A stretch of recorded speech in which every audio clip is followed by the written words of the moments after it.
বিসমিল্লাহির রহমানির রহিম। আমি মোহাম্মদ আবু বকর সিদ্দিক, অফিসার ইনচার্জ মুন্সিগঞ্জ থানা। আমি আপনাদের সামনে এলাকার আইন শৃঙ্খলা বিষয় এবং এই করোনাকালীন মহামারী করোনা সম্পর্কে দুই চারটি কথা বলার জন্য হাজির হয়েছি। কিন্তু আমি প্রথমেই ইমাম সাহেবকে ধন্যবাদ জানাচ্ছি। উনি কুরবানি সম্পর্কে যে সুন্দর বয়ান করেছেন। এছাড়া আমার সামনে উপস্থিত আছেন এই অত্র এলাকার জনপ্রতিনিধিগণ, সাংবাদিকবৃন্দ এবং আমার সামনে উপস্থিত আমার প্রাণপ্রিয় মুসল্লিয়ানগণ, আসসালামু আলাইকুম। আপনারা জানেন যে মহামারী এই করোনা দিন দিন বেড়ে যাচ্ছে। আপনারা অনেকেই পত্র পত্রিকার মাধ্যমে জানেন যে গতকাল তো আমাদের 199 জন মারা গিয়েছে, এর আগে 200 জন মারা গিয়েছে। আমি আপনাদের কাছে অনুরোধ রাখবো যে করোনাকালীন সময়ে আপনারা জানেন যে এখন গ্রামাঞ্চলেও করোনার লোকজন মারা যাচ্ছে।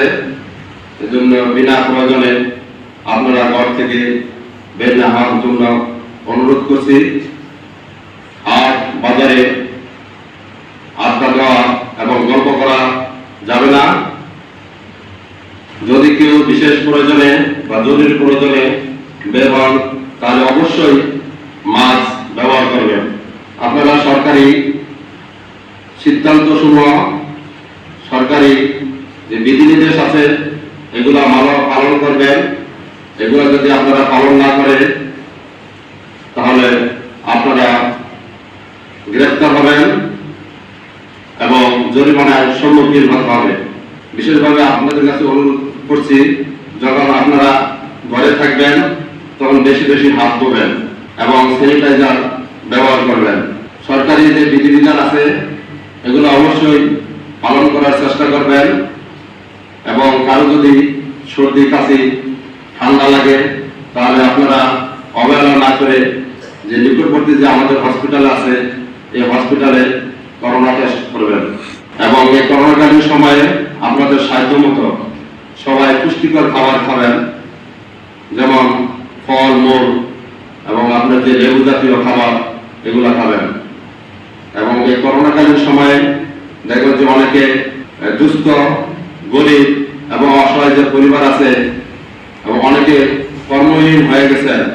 এই কর্মহীন লোকদের পাশে যারা আপনারা আছেন, শিল্পপতি আছেন, অর্থনৈতিক অবস্থা যাদের ভালো আছেন তাদেরকে তাদের পাশে দাঁড়ানোর জন্য বিশেষভাবে অনুরোধ করছি।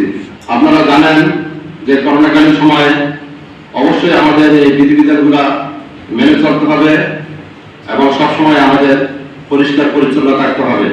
আমরা অবশ্যই স্বাস্থ্যবিধি এবং সরকারের যে বিধিনির্দেশ আছে সেগুলো মেনে চলব, নিজে ভালো থাকবো এবং অপরকেও আমরা সুস্থ রাখবো।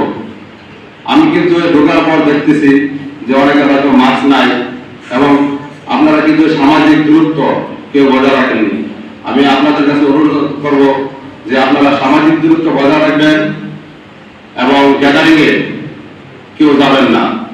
কিন্তু এই মসজিদে কিন্তু আপনারা কেউ সামাজিক দূরত্ব বজায় রাখেন না।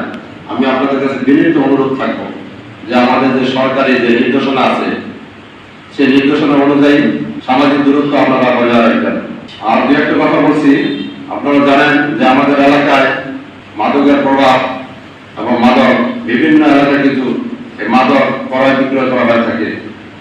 এই মাদক কিন্তু শুধু যে মাদক সে বিষয়ে কিন্তু ধ্বংস হচ্ছে না, এই মাদকের ফলে সে নিজে ধ্বংস হচ্ছে, সে পুরো পরিবারকে ধ্বংস করছে এবং সাথে সাথে সমাজকে ধ্বংস করছে। এবং এই মাদকের কারণে কিন্তু বিভিন্ন অপরাধের সৃষ্টি হয়। কোনো বাবা যদি মাদকাসক্তি হয় তার সন্তান, আর সন্তান যদি মাদকাসক্তি হয় তার বাবা মাকে তারা মাত্র দ্বিধাবোধ করে না। এরকম কিন্তু অনেক ঘটনা আছে যে আপনারা জানেন, যখন সে মাদকের টাকা পয়সা চায়, যখন পিতা মাতা মাদকের টাকা পয়সা দেয় না তখন যে সে বাড়িতে ভাঙচুর করে এবং ভাই বোনকে মারধর করে, এমনকি বাবা মাকে হত্যা পর্যন্ত করেছে। এরকম কিন্তু অনেক মন্দির আছেন এবং এই মাদকের কারণে কিন্তু অনেক অপরাধ জন্মায়। এবং আপনারা জানেন ইতিমধ্যে অনেকে জেনেছেন বিভিন্ন পত্র পত্রিকা এবং মিডিয়ার মাধ্যমে আমরা কিশোর গ্যাং করে একটা শব্দ সবাই শুনেছেন। এই অলি গলিতে দেখবেন এখন স্কুল কলেজ বন্ধ, যারা খারাপ ছেলে আছে বিশেষ করে 14 থেকে 16 বছর বয়সে তারা বিভিন্ন অপরাধে জড়িয়ে যায়। আপনার ছেলে সন্তান যাতে এই কিশোর গ্যাংয়ের সাথে না জড়ায় এবং এই কিশোর অপরাধের সাথে না জড়ায় সেদিকে আপনাদের সন্তানদের প্রতি সুদৃষ্টি রাখার জন্য আমি বিশেষভাবে অনুরোধ করছি। আর আপনারা জানেন যে ইসলাম শান্তির ধর্ম, ইসলাম কখনো জঙ্গিবাদকে সমর্থন করে না। জঙ্গিবাদের কোন তৎপরতা যদি মনে করে আপনার শহর এলাকায় পাশে দেখেন তাহলে থানা পুলিশকে জানানোর জন্য বিশেষভাবে অনুরোধ করছি। পরিশেষে আপনাদের এই করোনাকালীন সময়ে সকলের সুস্বাস্থ্য কামনা করে আমি আমার সংক্ষিপ্ত বক্তব্য শেষ করলাম। সবাই ভালো থাকবেন।